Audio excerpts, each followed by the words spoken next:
lahat po ba ng NVE groups na napag-alaman na ng PNP, inimbestigahan nyo na ay may foreign nexus?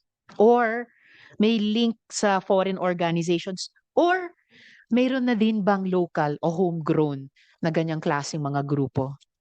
Actually, hindi po natin na na identify talaga kung may local groomers, but ito kasi borderless naman po yung mga social media platforms natin, kaya na-access talaga ng mga kabataan. And in our data, Madam Chair, um, 15 below, doon sa out of the 74, or I mean 42 rescued, ang 15 years and below ay 30. So mas marami talaga yung between the bracket of 12 to 15. Grabe, mula preteens hanggang teenager at nasa age talaga ng ano ba to, grade school hanggang junior high school? Tama po ba? Yes, Madam Chair.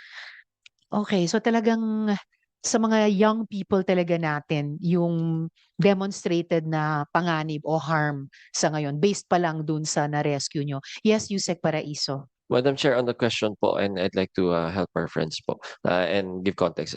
On the premise that if there are foreign nexuses with regards to NVEs, parati hong ganon. What we found out is when it comes to NVEs, parati ganon. What we're trying to prevent here in the Philippines is the copycats and the influence of NVEs, Madam Chair. Kasi mapapansin nyo yung mga idealism ng mga NVEs na yan, foreign sa atin eh.